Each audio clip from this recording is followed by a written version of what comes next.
Scott, happy Friday. How are you? Happy Friday, Julien. I'm doing great. Yeah, I mean, I can't imagine, you're coming back from Paris from a nice trip. I would be refreshed as well. It's the best place in the world. That's what I hear. I had a wonderful time. My wife had a wonderful time. Thank you for all the recommendations that you gave me. Great restaurants, great places to visit. I really had a fantastic time in Paris. Thank you so much. Yeah, this is awesome to hear. Further ado, let's jump into some questions today for Dr. Scott Answers episode 2. So, episode 1 had a really good overall reaction. I think people enjoyed the format, so we figured let's keep it going.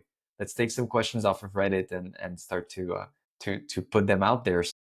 Let's do it. The first question I found, I thought, was a very frequent symptom that I see for patients that have been affected by mold toxicity. It is the rapid weight gain that people have seen or start seeing as they start going through the path of biotoxin illness. And so I wanted to ask you, like weight gain is not what you would think instinctively as something to happen when you're being affected by your environment and having toxins enter your body. So could you explain to me like what's going on with the weight gain? Why does it happen? What's the mechanism that's really happening inside our bodies when we're affected? I mean, you're right, Julian. You wouldn't think that an environmental illness would necessarily cause rapid weight gain, but we see a few people lose weight with SIRS, but we see far more people gain 20, 30, sometimes 40 pounds. And they'll frequently say there's nothing different in my diet, or I eat a very clean diet with, little or no processed food and organic food and whatnot. And they still have gained, like I said, 20, 30, 40 pounds. It's very, very common. It's unfortunate also. There are several different things that can tie into that.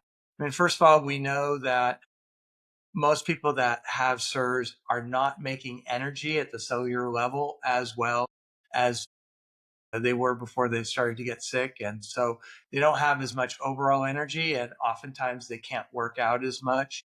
They may not make any changes in their diet, but almost everybody that has chronic inflammatory response syndrome has a low level of MSH. That's called alpha melanocyte stimulating hormone. And to not get too complicated, but MSH is made in the pro-opiomelanocortin pathway. Ooh, POMC. I won't say that again, I promise. And the POMC is triggered by the leptin receptor. And leptin is a chemical of satiation. And unfortunately, what happens in many people that have low levels of MSH, their leptin receptors get blocked by some of these extra cytokines. And so you develop a form of acquired leptin resistance. So even though you're making plenty of leptin and more leptin and more leptin, unfortunately, it's not having the same effect. And the reason you're making so much leptin is because that's what triggers the production of MSH, and you're not making enough MSH. Well, the downside of that when you're making all this leptin is you either eat more or you metabolize your food differently. And most people have put on fat, and that's where that 20, 30, 40 pounds comes from. So it's a combination of things. You can get chronic fatigue, you can get exercise intolerance, you can get shortness of breath, but you also have that leptin resistance that leads to you just metabolizing food. And the only way to get rid of it, because diet and exercise usually don't work when you have a leptin resistance. And that's important to know, because a lot of doctors are going to tell you got to diet, you got to exercise, but it doesn't usually work until you get the inflammation of chronic inflammatory response syndrome under control. And then you can start to lose the weight. What else do you have for me? I was gonna say like having myself, being impacted and having a pretty low MSH. I have noticed that there was during that phase of exposure initially, I gained quite a bit of weight, but I hadn't made that connection with mold toxicity specifically. And I'm curious for the people that notice this, the weight gain first, like, is that one of the first symptoms to appear? Or is that something that appears down the line when you've really been affected? And as you said, like your leptin receptors are not functioning the way they should be. Yeah, that's a really good question, Jin. And to be honest, most of the time it's a gradual thing and kind of sneaks up on you. In fact, ulcers kinds of sneaks up on you. And for people that are in, say, their late 20s or 30s or 40s, it's just this gradual progression of symptoms that many people think it's just part of aging, but it's really not. And so that weight gain doesn't usually show up as the first symptom. It usually shows up down the line. And that can be pretty abrupt, though. It can happen over a month or 2 or 3 months that you gain this large amount of weight, even though it doesn't feel like anything is changing in your lifestyle. I've heard two sides of that story, actually. It's interesting you mentioned it because for me, what you just said really resonates with my experience. Started with exposure during college, and then the next 8 years, I had issues, especially with information retention. I had issues with my ability to focus. And I kind of normalized this over time as just part of my aging process. But I also felt like I was below my peers in a lot of those things because they weren't struggling the same way I was struggling. So I questioned myself a lot, especially on my own abilities, because I wasn't able to focus anymore. And on the other end, and so, maybe that was more gradual. But on the other end, I'd hear other experiences with SIRS where it feels almost like you're filling a glass of water. And at some point, it starts hitting that point where all the symptoms start triggering and the person almost crashes. From one week to the other, I was just having lunch with another patient that went through that. Why is it that in some people it seems to be very gradual and progressive, and in some others it's not a lot until all of a sudden it just explodes in their body? Yeah, that's another really good question, and I think there are a number of factors involved. For instance, there's a genetic predisposition that about 90%, 9 out of every 10 SIRS patients will have a genetic predisposition, but there are different ones, and some of them are a lot worse than others. And if you have a genetic predisposition, no matter which one you have, you're born with it. But I don't know anyone who was born with SIRS. So it takes that genetic predisposition, but it also takes exposure. And some people have a lot of exposure in their home as they're growing up, in the schools that they go to, when they get a job, maybe their first apartment. And all that time, it's almost like they're on this slow, gradual getting to the point where they're going to have SIRS. Maybe they're having a few symptoms, maybe a few more symptoms than what we consider normal. And then they just hit this point and they just zoom up in the number of symptoms. So there are a couple of things that could be happening at that inflection point where you start to change. Some people call that the hockey stick, where you're going like this and then all of a sudden you go like that. It's like a hockey stick if you play hockey. That could be a couple of things. For some people, and maybe for a lot of people, there's a triggering event when they start to get surged. Maybe they have an emergency surgery. Maybe they have an appendicitis, for instance, or maybe they have a really bad case of the flu, or COVID could do that. Maybe they were in a car accident or something super stressful. Could be your exams if you're really struggling. I mean, it could be a lot of different things that trigger that. And in my experience, it's at least half of my patients will have an experience like that where they'll be doing okay and then zoom, all of a sudden not doing so well. The other thing that I think that could be happening is that I believe that we're probably born with a normal, the alpha melanocyte stimulating hormone we just talked about.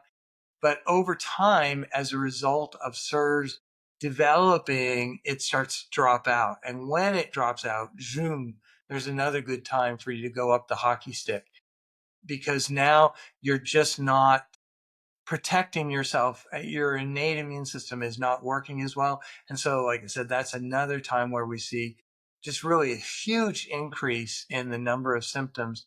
And then it becomes obvious that something is going wrong beyond just say aging or that flu that I had a week ago. Thank you for your answer, doctor. That really helps. The second question I wanted to bring to you today is a question about chronic fatigue as one of the symptoms that mold people or people affected by mold have been suffering. I'd love to understand a little bit better how exactly that happens. What are the different causes? And I'll have a question at the end about fibromyalgia because I know this also impacts people and helps, develop those issues with sleep and sleep troubles. So yeah, why don't we get started and chat about chronic fatigue as a symptom of CIRS. Well, it's interesting you mentioned that because I just did a whole podcast on that on my own personal podcast, Medicine and Miracles, and just looking at chronic fatigue and whatnot. So I'll try and make it a little briefer, more brief. There we go, about or briefest about what actually causes chronic fatigue syndrome. I think that the most common thing that happens is, as we were mentioning earlier, your cells in your body actually make energy. They take sugar in, sugar we call glucose. They take that glucose in and they break it into, through different mechanisms, they break it into different chemicals to make energy from that. In chemistry, we know that if you have certain molecules that are attached to each other and you break the bond between them, sometimes that releases energy. And your body has figured out how to harness that energy into almost like a battery that we call ATP, or adenosine triphosphate. And you can then transport that energy to different places within the cell to do different stuff. There are three different mechanisms by which you make energy routinely. And the first one, it happens in the goop or the jelly of the cell. We call it the cytoplasm. It's called glycolysis. And you basically break that glucose in half and you absorb some of that energy and you make 2 ATP out of that. And then you're supposed to take the glucose and put it in, well, the glucose now broken into 2 pieces of pyruvate, and put those pyruvate molecules inside the mitochondria. For those of you who are not familiar with cell biology, the mitochondria is called the powerhouse of the cell. It's where you make your energy, the vast majority of your energy. So you transport those pyruvate molecules and some other chemicals into the mitochondria. And that's difficult. You go through what's called a VDAC or VDAC channel. That's voltage dependent anion channel for those of you who are keeping score. And you have to translate into there. And then the mitochondria has 2 ways of making a lot of energy. First one is called Krebs cycle. It's also called the citric acid cycle. It has a bunch of names. And then the last one is called the electron transport chain, ETC. Now, if you do all 3 of those, glycolysis in the jelly and the Krebs cycle and the electron transport chain, you make theoretically 38 ATP. But if you just do glycolysis, you make 2 ATP. That's a 19-fold difference. Now, you probably don't get 38 exactly. It's probably closer to 34, 35, 36, somewhere in there. But you make a lot more energy from that same 1 molecule of glucose when you use the mitochondria. But what we see in people that have CIRS, when we do Genie, that's capital GENIE, all caps, when you do that test, it tells us what the cell is actually doing, what kind of products that it's making. And from that, we can infer what's going on inside the cell. And what we see is 4 different levels of production that are necessary to go through all 3 of those processes.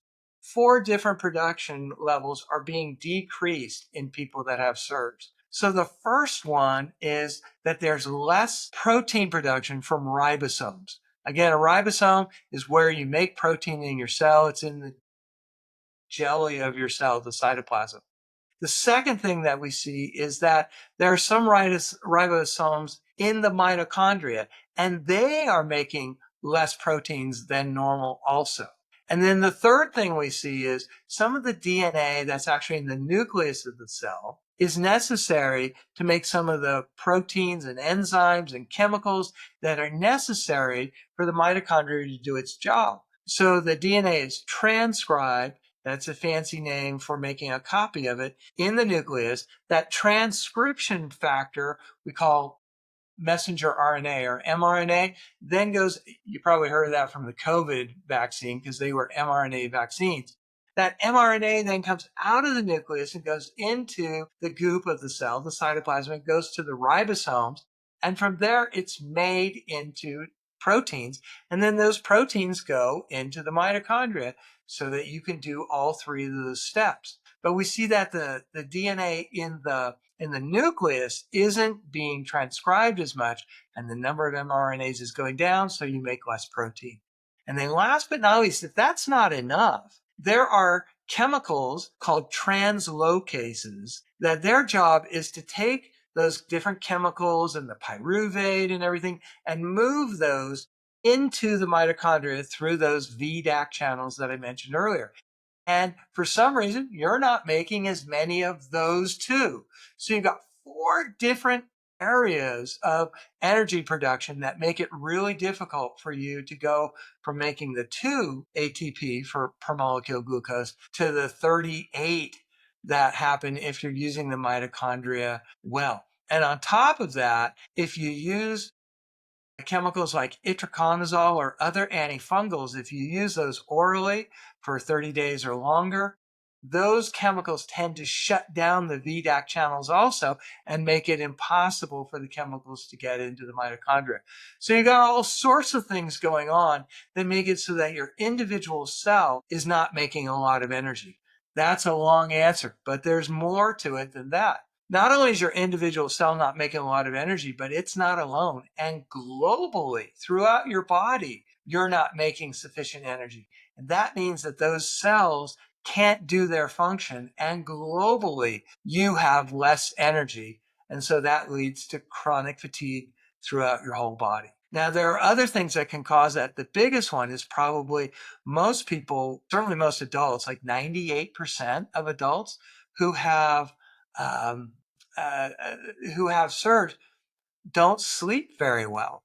So they go through the night and they just don't get good restful sleep. It doesn't matter how many hours they sleep. I've seen people that slept 14 hours a day, 18 hours a day. And when they wake up in the morning, they are not rested. So that being not rested also contributes to that. And then there's a third factor, which has to do with your mind, your brain, your what we call affect. Affect is a fancy word for your mood. Your affect is usually not very good when you haven't slept well. Maybe you have chronic pain syndromes also, and you just don't have enough energy.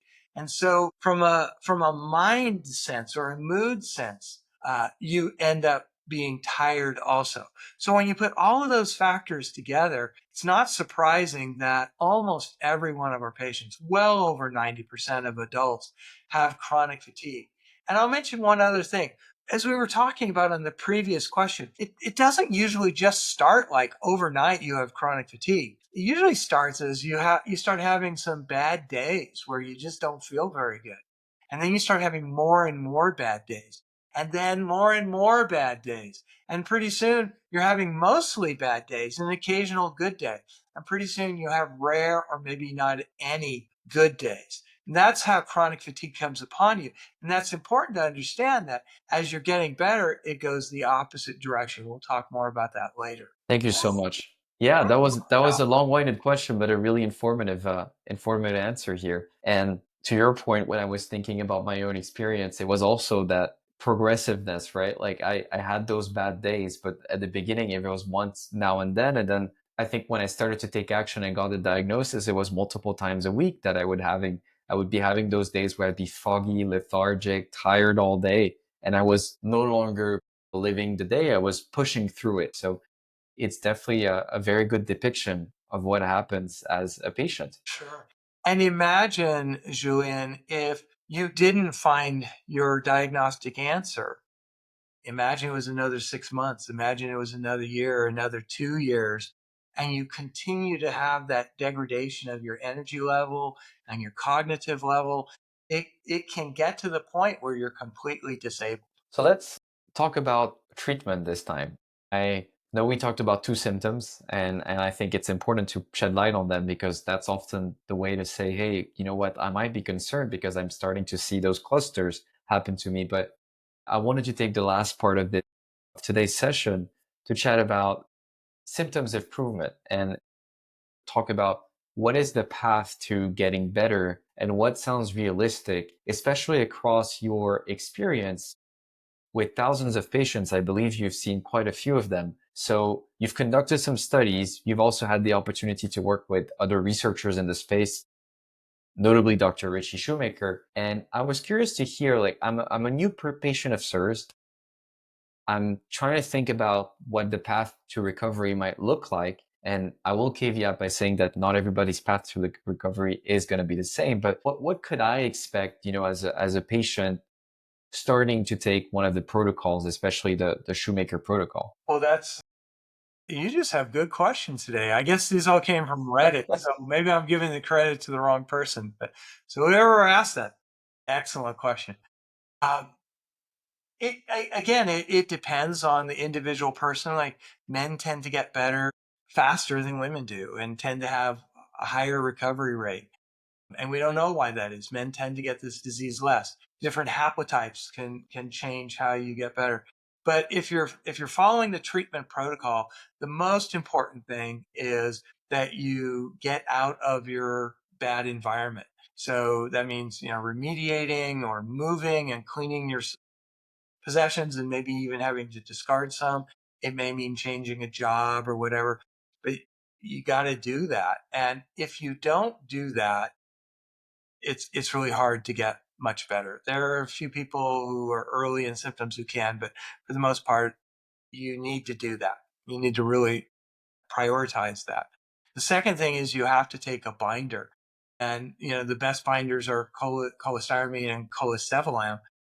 You have to take one of those, particularly if you have a genetic predisposition, because your body just won't get rid of the stuff that's inside you.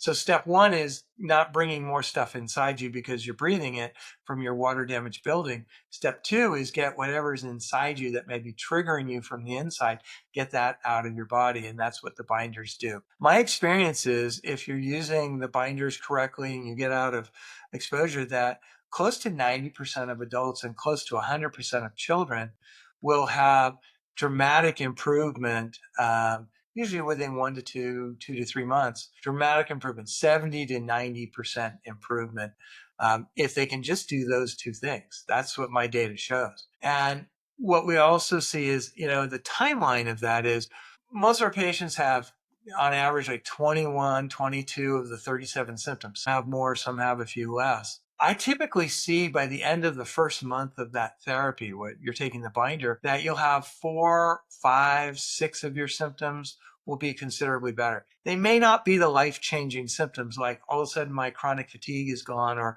my brain is so much more clear. But almost everybody by 2 months of binder therapy in a clean place will have 15, 20, 25 of their symptoms are improving. And now we're seeing the cognition is improving, the brain fog is clearing, the chronic fatigue is improving. If there were problems with exercise tolerance, getting more endurance and the ability to go, go, go.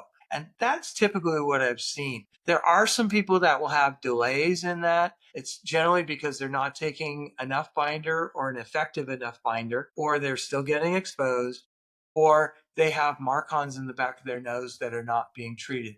So that's what I usually see in the progression of improvement. And again, usually by 2 months, a lot of improvement. That's amazing to hear. I think for a lot of people, hope, and having that path towards getting better is the most important thing, right? It's very easy when you start to have those symptoms to feel hopeless. It feels like it's part of your permanent self, especially when you go to so many doctors that run the blood test and they look at you and your results and they tell you, I am sorry, I don't see anything wrong with you. It might be in your head sometimes. I think hearing that there is a path that you can symptoms reduction up to 90%, from your own personal data is extremely reassuring and encouraging. And I think, at least at a personal level, makes me hopeful for what's to come. I do sometimes see it in the first couple of weeks. It's more likely by the first couple of months. But yeah, I've seen it over and over again. It's so encouraging to me because I've been doing this for 15 years. And at first, when I started seeing these patients, back then it was typical for them to see 20 or 30 doctors before they found somebody that knew what was actually going wrong with them. And so I would see this and we would do the lab tests and we would prove that they have this. And within 2 to 3 months, I would start seeing a lifetime of damage And I mean that because they're born with a genetic predisposition. They've been getting exposed off and on to mold exposures their whole life. So a lifetime of damage starting to turn around within a couple of months. And it's just amazing and so fulfilling to me to have seen so many people get so much better. And it's so much better now because of, MoldCo. You can get therapy fairly quickly. You don't have to wait 6 months. The prices are much less. It's really an awesome option. And I'm just very honored to be a part of this and to have an opportunity to answer these questions. We're honored to be working with you. Thank you so much, Dr. Scott. I think this is a great point to wrap up our second session of Dr. Scott Answers. I thought it was great. I really appreciated your answers and the clarity you brought on the 2 symptoms we mentioned. And thank you for sharing your data as well and how patients have been evolving with the right therapy. So thank you so much and see you next week. It's my pleasure. I'm looking forward to doing this again. Awesome. Thank you, Scott.